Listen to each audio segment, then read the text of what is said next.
I'm your host, Annie Bowles, and this is a bonus episode of News du Jour.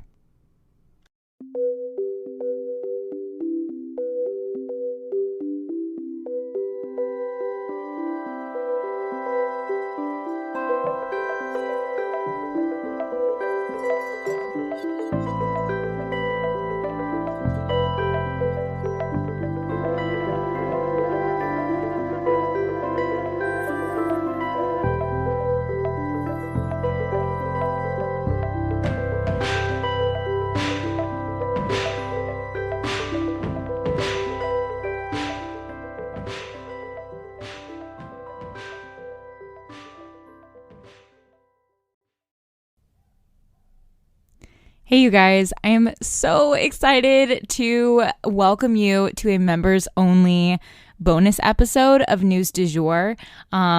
These are going to be some of my most interesting stories and my most exciting bonus episodes. And this is one that I've been wanting to do for so long.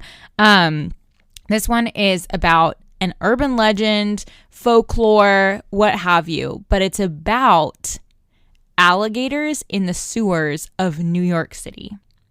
But I do want to take this chance right at the top of the episode to give a blanket disclaimer.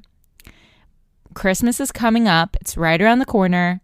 Please really think about whether you need a pet. If you're going to get somebody a pet or get yourself a pet, really think through this 10 to 18 year commitment, because it's a big commitment. It's a big commitment financially, in terms of your space, in terms of your time.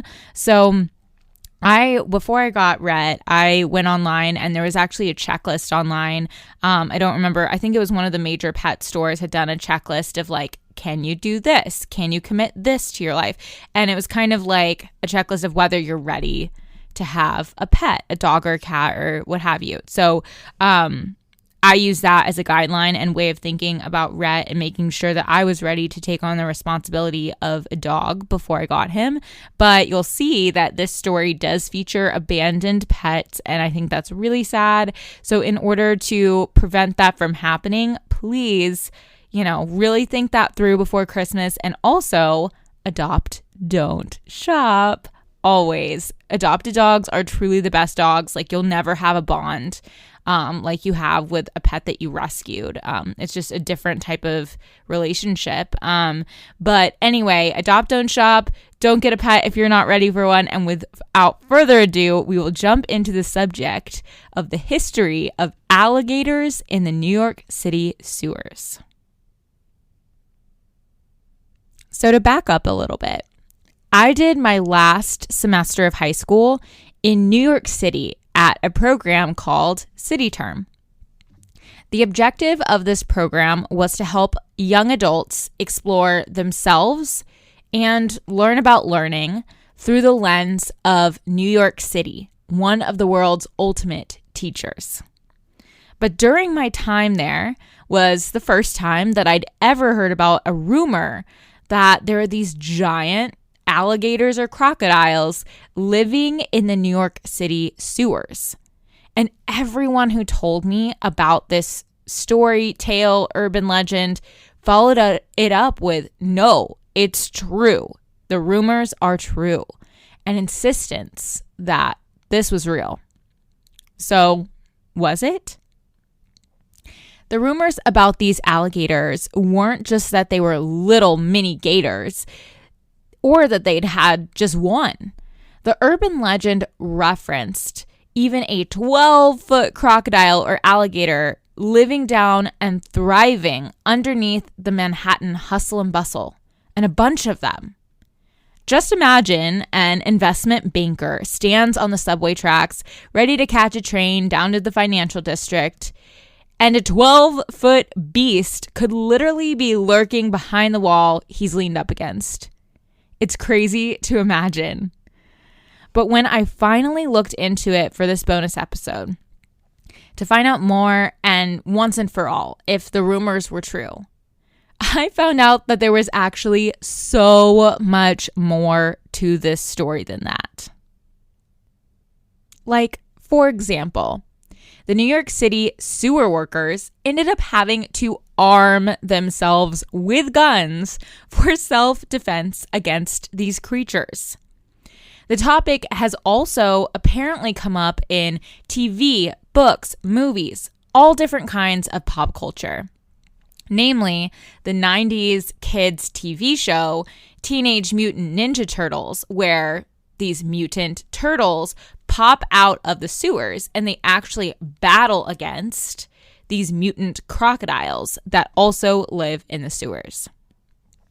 The tales date back to 1907, when a New Jersey newspaper located about 12 miles from Manhattan first wrote about an alligator in the sewer that reportedly bit the workman who found him.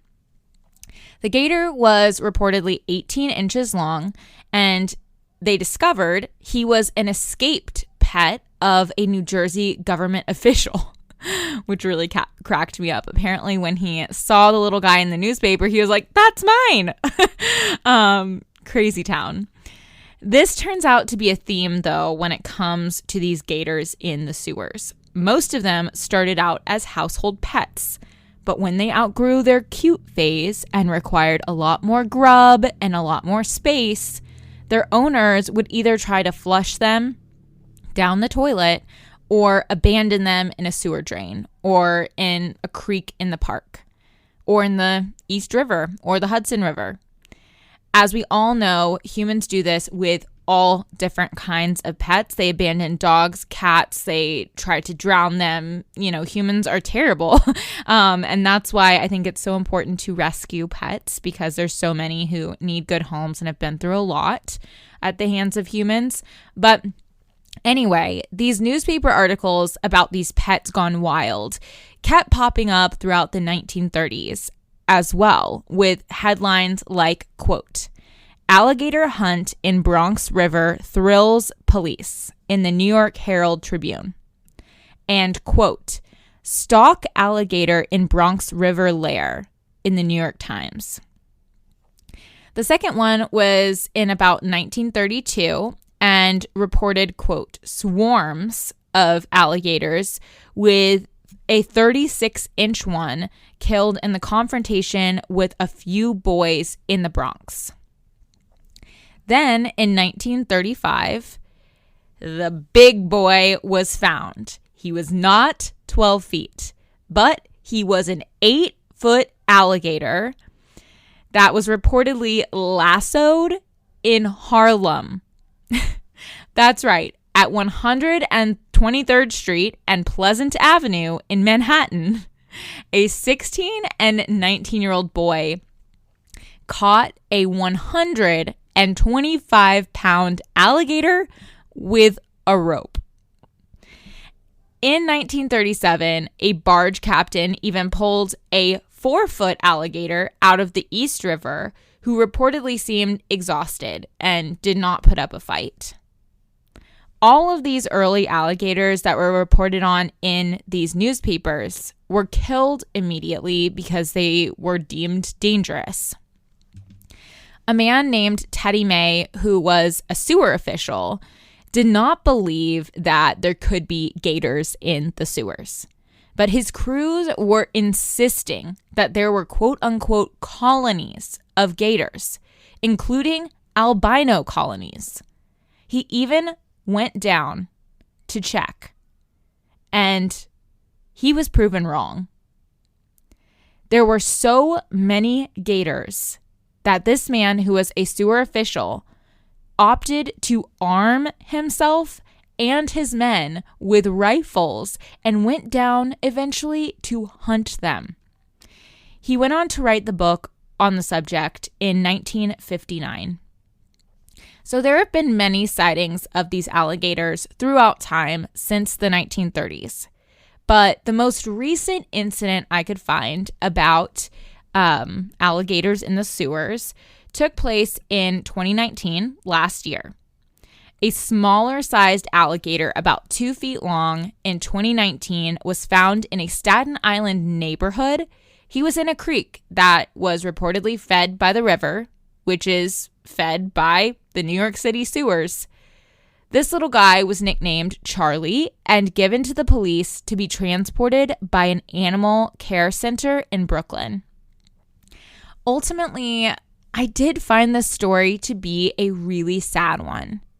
These gators are meant to be soaking up the sun in South Florida or Louisiana, not hiding in the darkness behind a bustling metropolis, not braving the freezing temperatures throughout a long winter.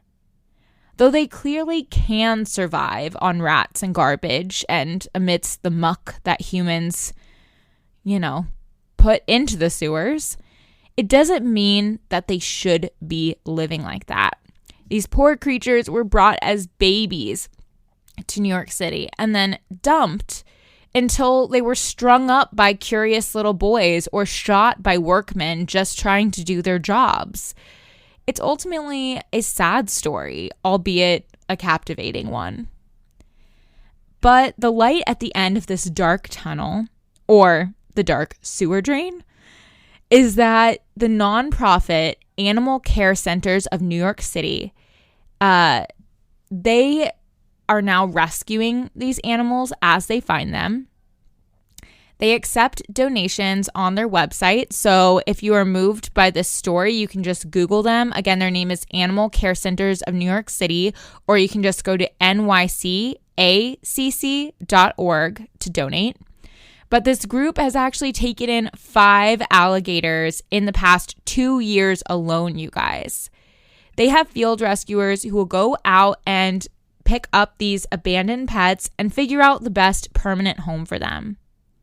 And again, like we said at the top of the episode, this is your yearly reminder to not get a pet for Christmas if you can't commit to taking care of that pet for the next 10 to 18 years, because pets can live that long.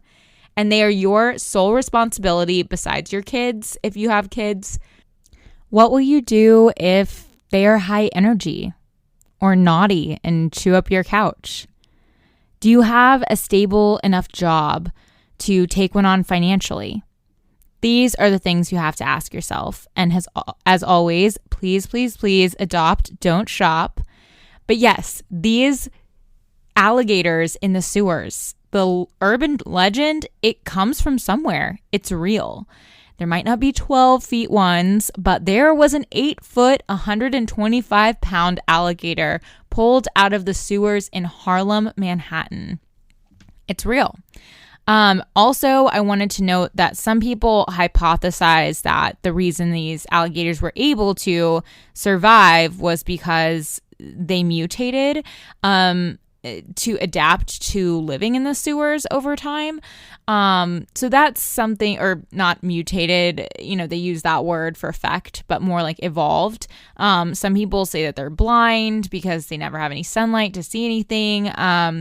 These are rumors that I was not able to substantiate, but obviously they inspired all of the pop culture references I started off the episode with, like Teenage Mutant Ninja Turtles and things like that, have definitely sprung out of this urban legend, and it's real. So that is the News du Jour episode. Again, as always, if you guys enjoyed this, please consider giving us a rating. I know you're not listening on Apple Podcasts, but if you could give us a rating and review on Apple Podcasts, that would be the biggest help ever. It helps other people find our podcast and helps Apple recommend it to more people. So it would be a huge help. Thanks, and we'll talk to you again soon. If you enjoyed this episode, please subscribe on whatever podcast platform you use to listen. A rate and review on Apple Podcasts would mean the world to us and really help us be able to keep creating the News du Jour for free for you guys. You can also follow us on social media under sugarfreemedia.co on Instagram, sugarfree_media on Twitter, and just Sugarfree Media, all one word, on TikTok. You can also subscribe to emails on our blog so that you get an alert every time we have a new post or an announcement. And that's at www.sugarfreemedia.co. Again, that's sugarfreemedia.co. Our music is by Joey Lavoie and Nicholas Foster. Our cover art is by Hannah Pierce Photography. Our sugar-free media logo is by Catherine Jezik Designs. We appreciate you listening and look forward to telling you about the news again next time on News du Jour.